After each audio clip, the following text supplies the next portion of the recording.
Hey, welcome back to Caffeinated Thoughts. This is Shane Vanderhart again. This is part 2 of my interview with Brenna Findley, Republican candidate for Iowa Attorney General. In worst case, probably somebody could go to a different county recorder's office if they needed to. I don't know marriage laws in that regard, but now your view, I'm assuming you've read the ruling. Sure I have. What was your opinion of the ruling? Well, I think probably the most troubling phrase in the Supreme Court decision was when it talked about rights that were heretofore unimagined. Our system is not built on imaginary rights that are discovered. Our system is built on timeless rights that belong to every person. And that's a concern, because if the Supreme Court can imagine and unimagine rights from year to year, what protects the people? Very true. The whole marriage thing is, I've always said it could be a slippery slope. What can we allow next? What other kind of behavior suddenly will be codified? Well, that reminds me of a follow-up question. Sure. There's things in my life I wouldn't want to see codified, or mistakes I've made. Sure, I wouldn't want sure. to see it be protected and necessarily under the law. Now, there's a whole debate about whether or not the Supreme Court's ruling is now deemed law. What's your position on that?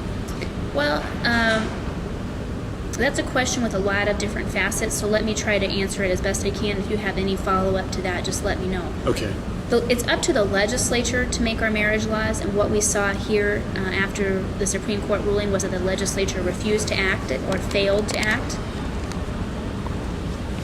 When it failed to act, it left behind its responsibility on the issue. I will say that when the Supreme Court issues a ruling, it does apply certainly to the parties in the case, and that ruling, they did declare the law to be unconstitutional, and we can read the ruling and see the reasoning that they used to try to support that conclusion. So I'm not one of these people that thinks we can just ignore what one branch of government does. Okay. The way our Constitution is written, though, our Iowa Constitution is modeled in many ways on the federal Constitution. And when you read the Iowa Constitution, it's clear which branch is the strongest branch in our government. It's the legislature. And so it's up to the legislature to act and to correct the situation. Okay. All right. Moving on to a different topic. I work with high-risk kids for a living. I'm just kind of curious as far as your position on, there's been we've had, for instance, a young man down in Sheraton, 12-year-old, who shot his stepfather. Some people are saying he needs to be tried as an adult, the full extent of the law. Right. What's your position in juveniles in the adult system? Sure.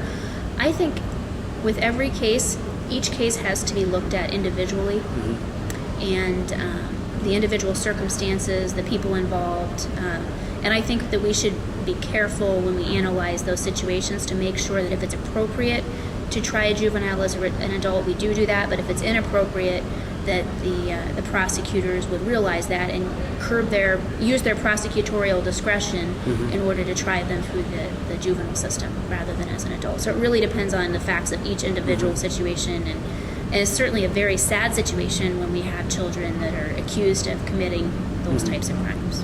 Okay. People are also talking about bringing back or wanting to institute capital punishment in Iowa. What's your position there? If the legislature were to pass a capital punishment law, I would enforce it. Okay. But it's not something that I've made part of my campaign. Okay. There are some criminal changes that I think we do need to make. One of them has to do with, people call it child pornography, but really it's photographs depicting the sexual abuse of children. And in Iowa, it's only a serious misdemeanor under state law. I think it should be a felony like it is at the federal level. Oh, I agree. Yeah. Yes. And that's a change that I would strongly recommend. We need to protect children from sex predators, and it should be a felony in Iowa to do that sort of thing. The other thing is that right now, under a ruling that the Iowa Supreme Court has, they define an offense as a group of photographs rather than each photograph individually or image. Federal law, they can be charged for each individual image. So that also lessens the penalty on sex predators. I think we need strong penalties on sex predators. We need to protect our children from that kind of exploitation. Okay, now with sexual offenders too, just got me thinking about another question. The whole where they can live Right. has been a huge Sure it contentious has. Sure it issue has. here in Iowa. Do you think the current law is fair? Because I know in some communities it's like Right. where to put it. Right. And with some kids that I worked with, and unfortunately some have been they've been registered. Trying to, when they come out, I mean, they can't live at home. It's really hard to find them a Right. place to live. Right. So, you think that needs to be addressed? Well, I think that's really up to the legislature to make those kinds of changes. As Attorney General, if the legislature would ask me for my opinion about how to write a law so that it could accomplish the goals that they were hoping to accomplish, I would work with them. Okay. But I think that really is something that is left to the legislature to determine. Okay. All right. Is there anything? I'm running out of questions. Sure. So, is there anything that you would like to share that we haven't No, discussed? the only thing I would say is that in my campaign, I've been working hard to get to every corner of the state Okay. and listen to people, hear what they need from their attorney general, because I want to work for them as their lawyer. And I find as I travel the state that many of them don't know who the current attorney general is. Okay. So he's And not getting around. He is not getting around. I have yet to meet him on the campaign trail or find out that he's been on the campaign trail. Well, he seems to be slacking even in the fundraising department. It looks True. We have outraised him twice so far this year, and we're trying to do our best to do it a third time.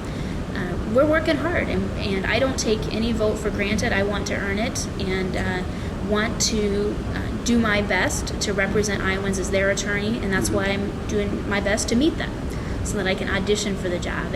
And one thing that a lot of people ask me about on the campaign trail is how old I am. And I know we've talked about this before, but that's a good selling point in my race, because I'm the same age. I'm 34, the same age the current Attorney General was in 1978 when he ran for Attorney General and beat the incumbent. So, So maybe history will repeat itself. I think history is going to repeat itself. Turns out there's a lucky age to be running for Attorney General. All right. Well, thank you so much for your time. I appreciate it. Yeah, thanks for working me in. No problem.